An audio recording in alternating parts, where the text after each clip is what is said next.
Hi friends, welcome back to ರಮ್ಯಾದರ್ಸ್ trends. ಇವತ್ತಿನ video last ಒಂದು 3 ತಿಂಗಳಿಂದ ನನಗೆ ಯಾಕೋ ತುಂಬ ಕೂದಲು ಉದುರ್ತಾ ಇದೆ. ಯಾವಾಗಲೂ ಯೂಸ್ ಮಾಡೋ ಪ್ರಾಡಕ್ಟ್ಸ್ನೇ ಯೂಸ್ ಮಾಡ್ತಾ ಇದ್ದೀನಿ. ಶಾಂಪೂ ಆಗಿರ್ಬೋದು, ಎಣ್ಣೆ ಆಗಿರ್ಬೋದು. ನೋಡಿ, ನಾನು ಪ್ಯಾರಾಚೂಟೇ ಬಳಸೋದು ತುಂಬ ವರ್ಷಗಳಿಂದ. ನಾನು ಚಿಕ್ಕ ಹುಡುಗಿ ಇದ್ದಾಗಲಿಂದ ಕೂಡ ಕೆಲವೊಂದು ಸರಿ ಕೂದಲು ಉದುರಿದಾಗ ನಾನು ಈ ಥರ ಎಣ್ಣೆನ ರೆಡಿ ಮಾಡ್ಕೋತೀನಿ ಮನೆಯಲ್ಲೇ. ನೋಡಿ, ಇದಕ್ಕೆ ಬೇಕಾಗಿರುವಂಥದ್ದು ವಿಟಮಿನ್ ಕ್ಯಾಪ್ಸಿಲ್ಸು ಕಂಪಲ್ಸರಿ ಬೇಕು. ಅದಾದ ನಂತರ ನೀವು ಮನೆಯಲ್ಲಿ ಯಾವ ಎಣ್ಣೆ ಬಳಸ್ತೀರೋ ಅದನ್ನೇ ನೀವು ಇದಕ್ಕೆ ಬಳಸ್ಬೋದು. ವಿಟಮಿನ್ ಹೇರ್ ಆಯಿಲ್ನ ಮನೇಲೇ ಯಾವ ಥರ ಮಾಡ್ಕೊಳ್ಳೋದು ಅಂತ ನಾನು ಈಗ ಮನೇಲಿ ನಿಮಗೆ ತೋರಿಸ್ತೀನಿ.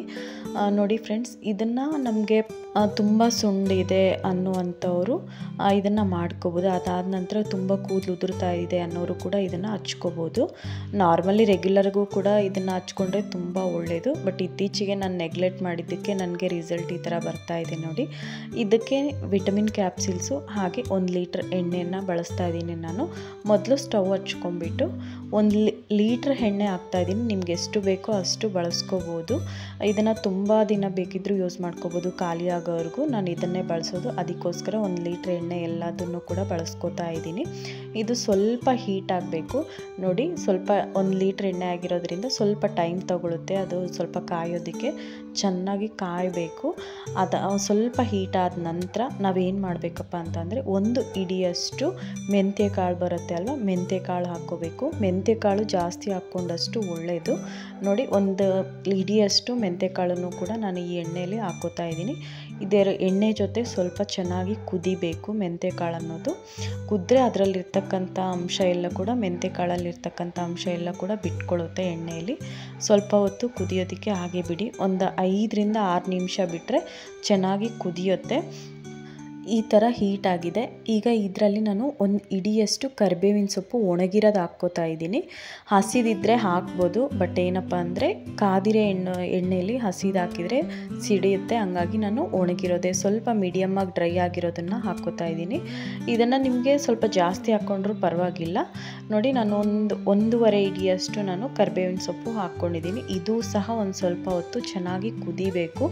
ತುಂಬ ಹೀಟ್ ಆದಾಗ ಹಾಕಬೇಡಿ. ಮೆಂತ್ಯ ಕಾಳಾಗಿರ್ಬೋದು ಅಥವಾ ಕರಿಬೇವಿನ ಸೊಪ್ಪು ಆಗಿರ್ಬೋದು, ಇದೆರಡನ್ನೂ ಕೂಡ ಮೀಡಿಯಮ್ಮಾಗಿ ಎಣ್ಣೆ ಹೀಟ್ ಆಗಿರಬೇಕು, ಆವಾಗಲೇ ಹಾಕಿಬಿಡಬೇಕು ಇದನ್ನು. ಈಗ ನೋಡಿ, ಅದೆರಡನ್ನೂ ಸಹ ಎಣ್ಣೆ ಜೊತೆ ಹಾಕಿಬಿಟ್ಟು ಈ ಥರ ನೀಟಾಗಿ ಕಲಿಸ್ಕೋಬೇಕು. ಸ್ವಲ್ಪ ಅದರಲ್ಲಿರ್ತಕ್ಕಂಥ ಅಂಶ ಎಲ್ಲ ಕೂಡ ಬಿಟ್ಕೊಳ್ಳೋವರೆಗೂ ಒಂದು 5 ರಿಂದ 10 ನಿಮಿಷ ಚೆನ್ನಾಗಿ ಕಲಿಸ್ಕೋಬೇಕು. ಇದನ್ನು ಚೆನ್ನಾಗಿ ಅದು ಕರಿಬೇವಿನ ಸೊಪ್ಪು ಕಪ್ಪು ಬಣ್ಣ ಬರುತ್ತೆ. ಆ ಬಣ್ಣ ಬರೋವರೆಗೂ ಸಹ ನೀಟಾಗಿ ಈ ಥರ ಕಲಿಸ್ಕೋತಾನೇ ಇರಬೇಕು. ಒಂದು 5 ರಿಂದ 10 ನಿಮಿಷ ಯಾವುದೇ ಕಾರಣಕ್ಕೂ ನಾವು ನಿಲ್ಲಿಸಬಾರ್ದು, ಕಲಿಸ್ತಾ ಇರಬೇಕು. ಮೆಂತ್ಯ ಕಾಳನ್ನು ಸಹ ಅಷ್ಟೇ, ತಳದವರೆಗೂ ಸಹ ಈ ಥರ ಅಲ್ಲಾಡಿಸ್ಕೊತಾ ಕಲಿಸ್ತಾ ಇರಬೇಕು. ಹಂಗಾದ್ರೇ ಅದರಲ್ಲಿರ್ತಕ್ಕಂಥ ಅಂಶ ಎಲ್ಲ ಕೂಡ ಬಿಟ್ಕೊಳ್ಳುತ್ತೆ. ನೋಡಿ, ಈ ಥರ ಕಾದಿದೆ. ಸ್ವಲ್ಪ ನೊರೆ ಥರ ಬರುತ್ತೆ. ಬಂದಿದ ತಕ್ಷಣ ನಾವು ಇದರಲ್ಲಿ ಬೇವಿನ ಸೊಪ್ಪು ಬರುತ್ತೆ ಅಲ್ವಾ, ಬೇವಿನ ಸೊಪ್ಪು ಅಂತೂ ಕಂಪಲ್ಸರಿ ಹಾಕಲೇಬೇಕು. ನಾನು ಮನೆಯಲ್ಲೇ ಒಣಗಿಸಿಟ್ಕೊಂಡಿರ್ತಕ್ಕಂಥ ಬೇವಿನ ಸೊಪ್ಪು ಯಾವಾಗಲೂ ಇಟ್ಕೊಂಡಿರ್ತೀನಿ ಮನೆಯಲ್ಲಿ. ಈಗ ಇದರಲ್ಲಿ ನೋಡಿ, ಒಂದು 3 ಇಡಿಯಷ್ಟು ಬೇವಿನ ಸೊಪ್ಪು ಹಾಕ್ತಾಯಿದ್ದೀನಿ. ಬೇವಿನ ಸೊಪ್ಪು ಸಹ ಹಾಕಿದ ನಂತರ ನೀಟಾಗಿ ಕಲಿಸ್ಕೋಬೇಕು. ಈ ಥರ ಅದು ಕೂಡ ಕಪ್ಪು ಬಣ್ಣ ಬರಬೇಕು. ಬೇವಿನ ಸೊಪ್ಪು ಮತ್ತು ಕರಿಬೇವಿನ ಸೊಪ್ಪು ಎರಡೂ ಕೂಡ ಕಪ್ಪು ಬಣ್ಣ ಬರೋವರೆಗೂ ಕೂಡ ಒಂದು 5 ರಿಂದ 10 ನಿಮಿಷ ಮತ್ತೆ ಕುದಿಸ್ಕೋಬೇಕಾಗುತ್ತೆ. ನಾವು ಸ್ವಲ್ಪ ಟೈಮ್ ತಗೊಳುತ್ತೆ, ಬಟ್ ತುಂಬ ದಿನ ಬರುತ್ತೆ ಅಲ್ವ. ಒಂದು ಸರಿ ಮಾಡಿಕೊಂಡ್ರೆ ನಮಗೆ ಆ ಎಣ್ಣೆ ಖಾಲಿ ಆಗೋವರೆಗೂ ಕೂಡ ನಾವು ಬಳಸ್ಕೋಬೋದು ಅದನ್ನು.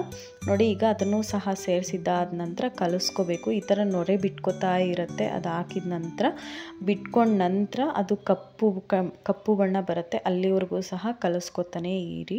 ಯಾವುದೇ ಕಾರಣಕ್ಕೂ ಕಲಿಸೋದು ಮಾತ್ರ ನಿಲ್ಲಿಸಬೇಡಿ.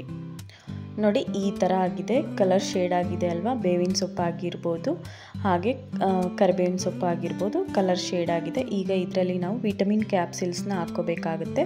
ಒಂದು 6 ರಿಂದ 7 ಬಳಸ್ತಾ ಇದ್ದೀನಿ ನಾನು 1 ಲೀಟರ್ ಕೊಬ್ಬರಿ ಎಣ್ಣೆಗೆ.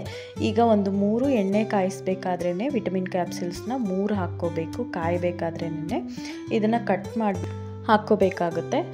ಎಣ್ಣೆ ಕಾಯಬೇಕಾದ್ರೇ ಹಾಕ್ಕೋಬೇಕು. ಹಾಕಿದ ನಂತರ ಒಂದು 3 ನಿಮಿಷ ಕಾಯೋದಕ್ಕೆ ಬಿಡಿ. ನೋಡಿ ಈ ಥರ ಆಗಿದೆ. ಫುಲ್ಲು ಎಲ್ಲನೂ ಕೂಡ ಮೆಂತ್ಯ ಕಾಳಾಗಿರ್ಬೋದು, ಸೊಪ್ಪಾಗಿರ್ಬೋದು, ನಾವು ಹಾಕಿರೋ ಸೊಪ್ಪು ಎಲ್ಲನೂ ಕೂಡ ಫುಲ್ಲು ಹೀಟ್ ಆಗಿಬಿಟ್ಟಿದೆ. ಈಗ ಅದನ್ನು ಒಂದು ಸ್ವಲ್ಪ ಹೊತ್ತು ತಣ್ಣಾಗೋದಕ್ಕೆ ಬಿಡಬೇಕು. ತಣ್ಣ ಆದ ನಂತರ ಒಂದು ಅರ್ಧ ಗಂಟೆಯಿಂದ 2 ಅವರ್ಸ್ ಕೂಡ ಆಗುತ್ತೆ. ಒಂದು 2 ಗಂಟೆ ಹೊತ್ತು ಬಿಟ್ಟರೆ ಬೆಟರು. ನೋಡಿ ಈಗ ಅದರಲ್ಲಿ ಇನ್ನು ಉಳಿದಿರುವಂತಹ 3 ಹಾಕಿದ್ವಿ ಅಲ್ವಾ, ಇನ್ನು ಉಳಿದಿರೋ 4 ವಿಟಮಿನ್ ಕ್ಯಾಪ್ಸಿಲ್ಸ್ನೂ ಸಹ ತಣ್ಣ ಆದಮೇಲೆ ಒಂದು ಸರಿ ಹಾಕ್ತಾಯಿದ್ದೀನಿ. ತಣ್ಣ ಆದಮೇಲೆ 4 ಹಾಕ್ಕೊಳ್ಳಿ. ನಿಮ್ಗೆ ಬೇಕು ಅಂದರೆ ಎಕ್ಸ್ಟ್ರಾ ಕೂಡ ಆ್ಯಡ್ ಮಾಡ್ಕೋಬೋದು, ಬಟ್ 1 ಲೀಟರಿಗೆ 7 ಸಾಕು ಅನಿಸುತ್ತೆ. ಈಗ ತಣ್ಣ ಆಗಿದೆ ಅಲ್ವಾ, ನಾವು ನಮ್ಮದೇನು ಪ್ಯಾರಾಚೂಟ್ ಆಯಿಲ್ದು 1 ಲೀಟ್ರ್ ಕ್ಯಾನ್ ಇತ್ತು ಅಲ್ವಾ, ಅದರಲ್ಲೇ ನಾನು ಇದನ್ನು ಮತ್ತೆ ಫಿಲ್ಟ್ರ್ ಮಾಡ್ಕೋತಾ ಇದ್ದೀನಿ. ಫಿಲ್ಟ್ರ್ ಮಾಡಿಕೊಂಡ್ರೆ ಏನಪ್ಪ ಅಂದರೆ ಅದೆಲ್ಲ ಸಹ ಸೈಡಿಗೆ ಬಂದುಬಿಡುತ್ತೆ. ಇದನ್ನು ನೀವು ಎಷ್ಟು ದಿನ ಬೇಕಿದ್ದರೂ ಬಳಸ್ಕೋಬೋದು. ಖಾಲಿ ಆಗೋವರೆಗೂ ತಲೆಯಲ್ಲಿ ಹೊಟ್ಟಿರೋದಾಗಿರ್ಬೋದು, ಕೂದಲು ಉದುರೋದಾಗಿರ್ಬೋದು, ಇದೆಲ್ಲದಕ್ಕೂ ಕೂಡ ನಮಗೆ ಪರಿಷ್ಕಾರ ಸಿಗುತ್ತೆ. ತಲೆಯಲ್ಲಿರೋ ಹೊಟ್ಟು ಉದ್ರಿ ಕೆಲವರಿಗೆ ಮುಖದ ಮೇಲೆ ಪಿಂಪಲ್ಲು ಸಹ ಆಗುತ್ತೆ. ಸೊ ಹಂಗಾಗಿ ನಾವು ಇಮ್ಮಿಡಿಯೇಟಾಗಿ ಆ್ಯಕ್ಷನ್ ತಗೋಬೇಕಾಗುತ್ತೆ. ನಾನು ಕೂಡ ಅದೇ ರೀಸನ್ನಿಗೆ ಈ ಎಣ್ಣೆ ತಯಾರು ಮಾಡ್ಕೊಂಡಿದ್ದು. ಇದನ್ನು ನೀವು ಯಾವಾಗ ತಲೆ ಸ್ನಾನ ಮಾಡ್ತೀರೋ ಅದಕ್ಕಿಂತ ಒಂದು 2 ಅವರ್ಸು ಮುಂಚೆ ಹಚ್ಕೋಬೇಕು. ಕೆಲವರು ಒಂದು ದಿನ ಎಲ್ಲ ಬಿಡ್ತಾ ಇರ್ತಾರೆ. ನಾನು ಆ ಥರ ಬಿಟ್ಟೆ. ನನಗೆ ಇತ್ತೀಚೆಗೆ ಹೇರ್ ಫಾಲ್ ಆಗ್ತಿರೋದು. ಯಾವುದೇ ಕಾರಣಕ್ಕೂ ಹಂಗೆ ಬಿಡಬೇಡಿ. ಹಚ್ಕೊಂಡ ನಂತರ ಒಂದು 2 ಅವರ್ ಆಗಿದ ತಕ್ಷಣವೇ ತಲೆ ಸ್ನಾನ ಮಾಡ್ಕೊಳ್ಳಿ. ಟಿಪ್ ಇಷ್ಟ ಆದರೆ ಲೈಕ್, ಶೇರ್ ಆ್ಯಂಡ್ ಸಬ್ಸ್ಕ್ರೈಬ್.